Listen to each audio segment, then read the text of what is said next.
Hello everyone. For the last couple of days I was working on my Akai GXC 715D. Last time it's been like 2 years ago I replaced the motor with a Chinese one, and like over time it just stopped working. So now I installed the brand new motor from Matsushita, and it works just perfect. So you might see as the deck works, and I continue working on it, trying to make it perfect. And while I was waiting, it's Christmas came and Santa was good for me, and I finally received the Scarlett 2i2 interface. All right, I believe it should be significantly better than the one I was using before. This was a cheap Chinese one for $20, and it was key top interface. Last time it's became not very reliable in results. I'm not quite sure if it's issue of the T100 software or something else. So I'm trying to do my best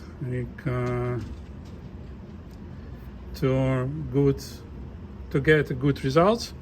So what we will be doing today, we will be testing this brand new interface and see if it's better. So it comes like that. So let me open it and connect, and let's see what we will get here. So I will put you on stand for now, so you would be able to see unpacking process. So we technically have the box and a cable, which came as,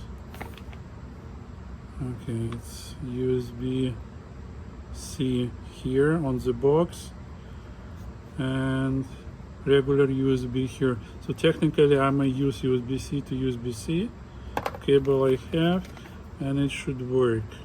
All right. So now let's unpack it. Okay, it's easily broke those ties, and here we go. Brand new interface, Scarlett 2i2. I believe it's generation 3, and it was like twice cheaper on the holiday season than generation 2. So, and I don't see a reason to go for the expensive one. And here we have, I believe, a film like that. So it's glossy on the back, as you may see. It has line outputs. It has USB-C here. Some stuff from Focusrite here on the back. Looks really nice, well made. It's heavy. I believe it's about 1 pound in weight. So let me connect it and I meet you there. See you soon. Okay everyone, moving on. There was also a thin film on the front panel, which is mirrored as well. And I connected with USB-C to USB-C cable, and as you may see, it works right after I approved on my computer use of this external device. And it shows in the system as Scarlett 2i2 USB output and Scarlett 2i2 USB input. Perfect. So is a ADC and DC in one box. I also have these connectors, adapters I get from Amazon to connect my RCA cables. So give me a moment to install adapters.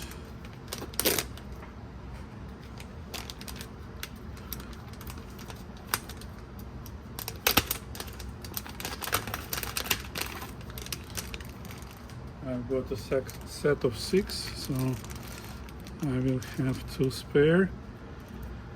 I hope it will work perfectly. Let me see.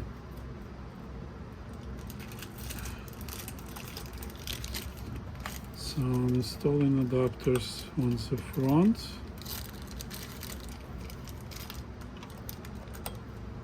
All right. And on the back.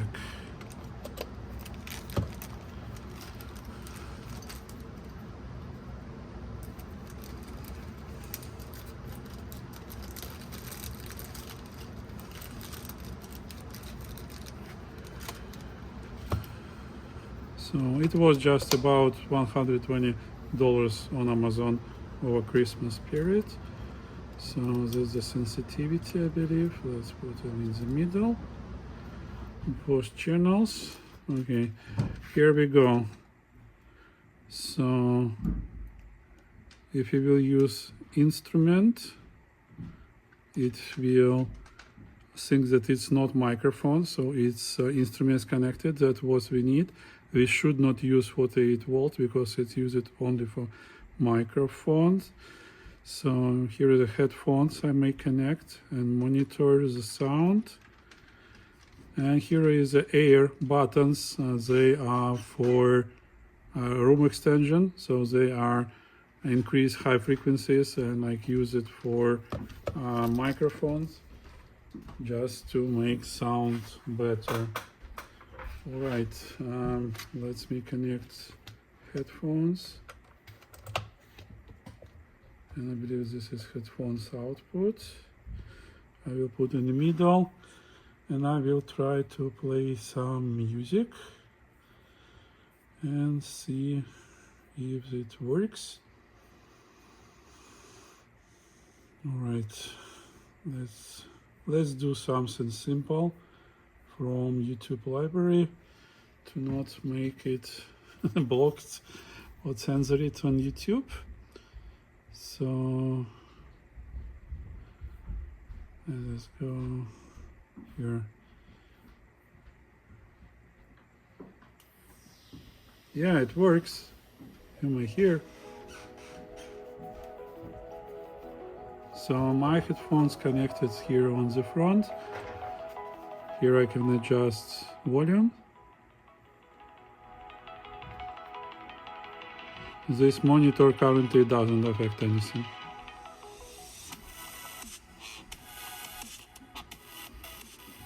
Okay.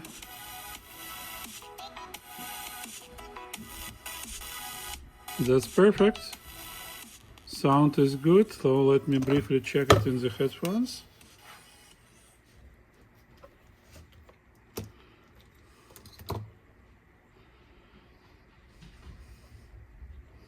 I must say the sound is very, very good. All right, now I will stop music.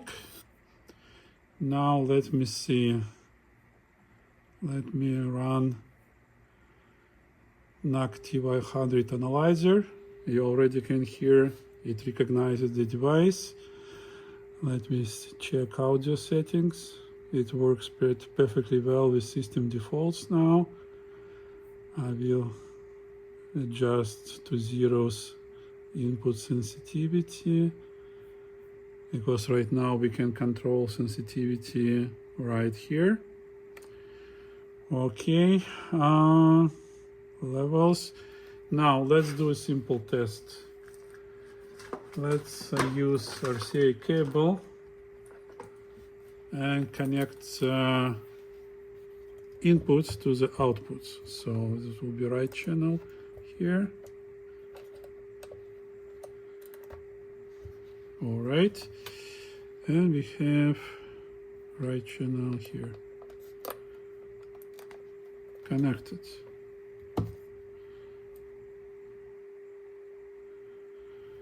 All right, it doesn't show levels because we need to use monitor here to set levels.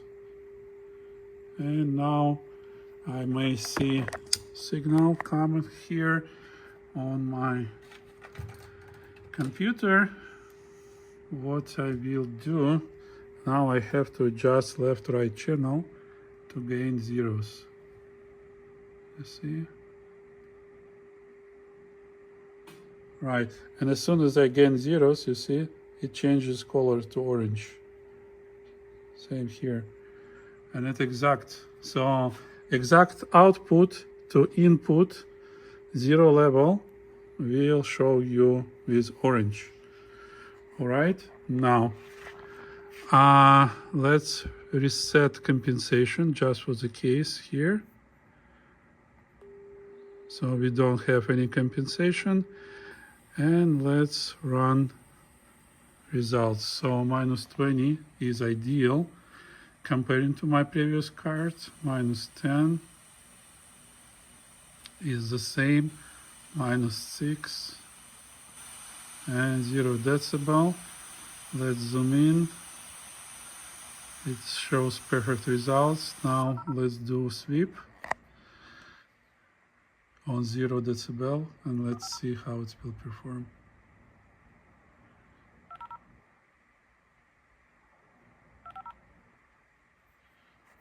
All right.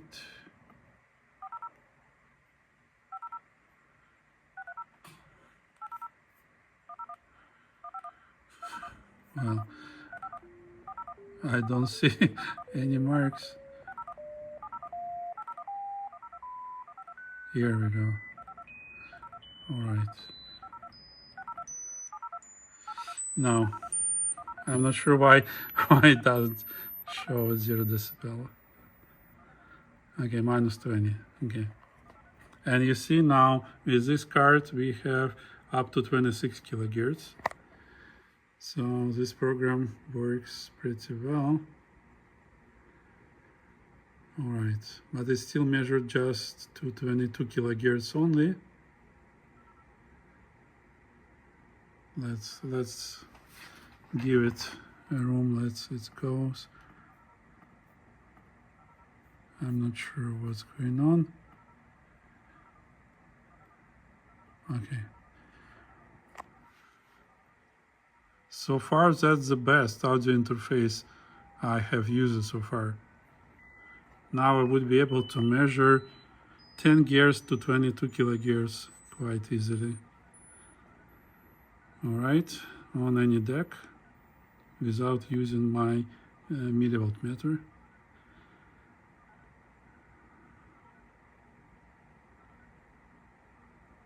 Okay, it has just small slope here at 22 kilohertz.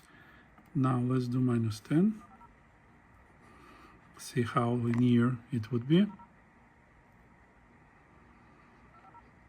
Wow, it's much easier now to connect. I can use just single cable to my computer and quite long one. So I may install interface whenever I want to. And again, you see it's very, very linear. And when zooming in,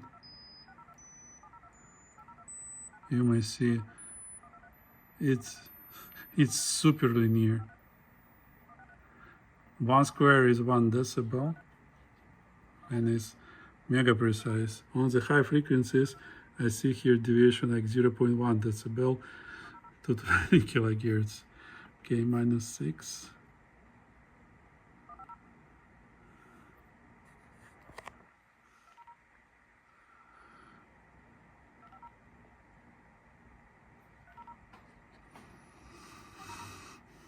I love this interface, so would highly recommend if you can get one.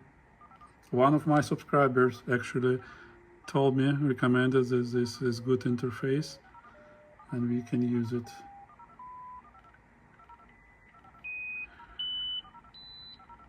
And it's super linear.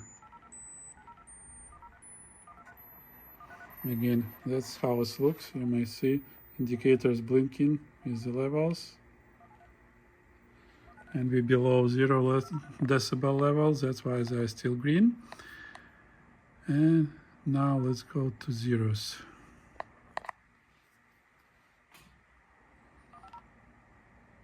And it became yellow-green. See, we are just right at the levels of zeros. And here we charting, and it's still super linear. I tell you, we are going from 10 gears here. My previous interfaces were not so good.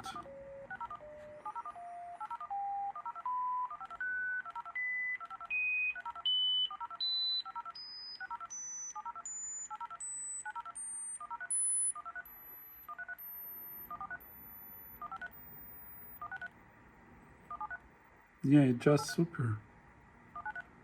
18, 20. So, super results. Awesome. Awesome. This small interface is unbelievably good. I would like to read what the DC and ADC chips they use, but it's just awesome. Here we have Lisagers. It should be perfect on any frequency. So 12 kilohertz. And here is the oscilloscope. Yeah, you see, sampling rate is low. For 12 kilohertz, I would expect more sample points for this oscilloscope. Really.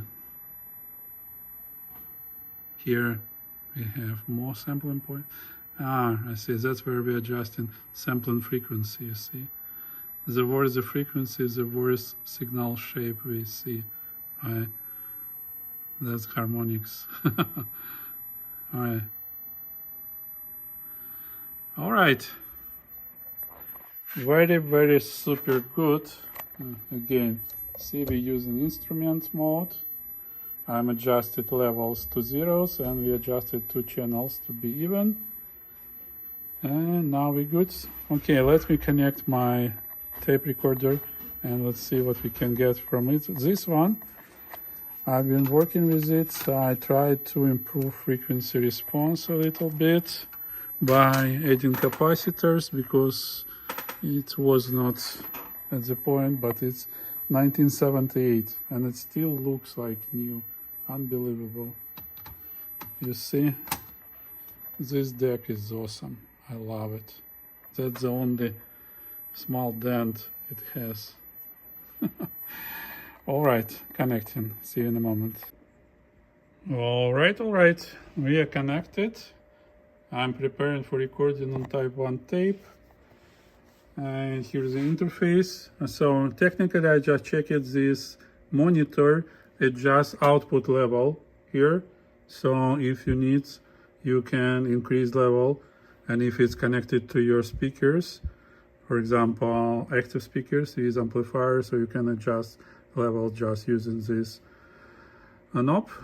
All right. And then you adjust your input sensitivity. And it's again like these indicators, green, yellow, and red are super precise. So you see, it's green just like as we get below 0, like even like, let me do 0.2 decibel lower, it's still green, and it still gets, as soon as we get to zeros, it gets orange. Super precise readings, so you may know that it's 0 level here. So I connected 0 levels with this knob. So you see, I may change them at output levels with this knob. So I'm setting 0, and I now can check by these indicators as soon as they turn yellow.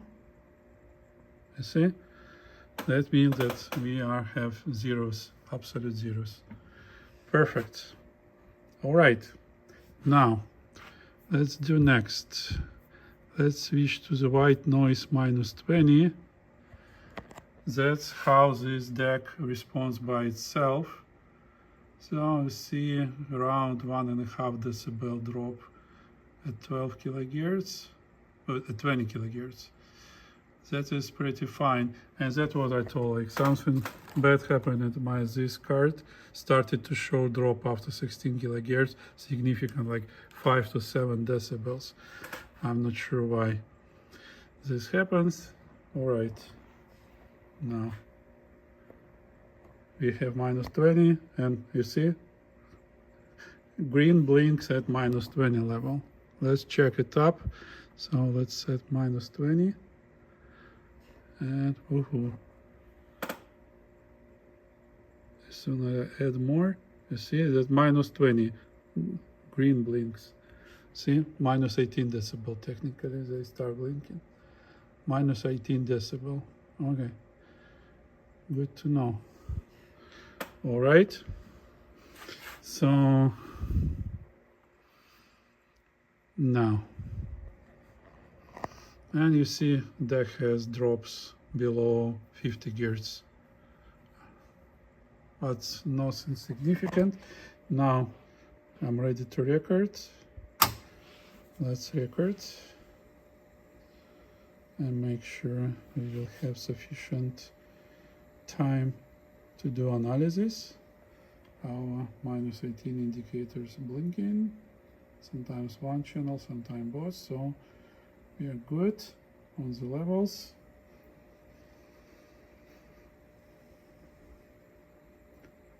I believe that's the perfect.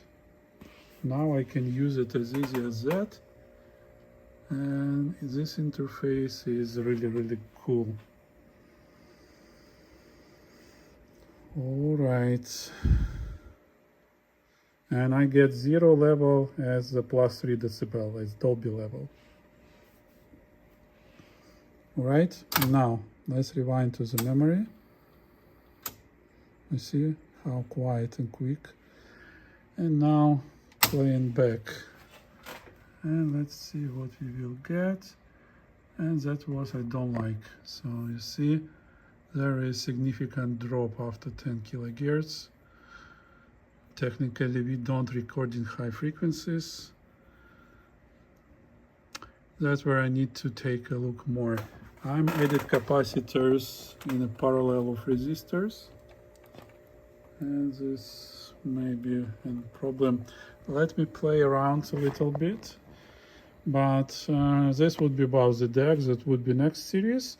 Today we were talking about Focusrite interface 2i2. Perfect. I very much like it. I highly recommend it. I checked the sound quality in the headphones. It's awesome. Unfortunately, I don't have a wired microphone to check. Technically, I have small one I can use with adapter, but let's see. It works really well. Thanks for your time. Thanks for your attention. Hope you enjoy it. And see you in my next adventures. Bye-bye.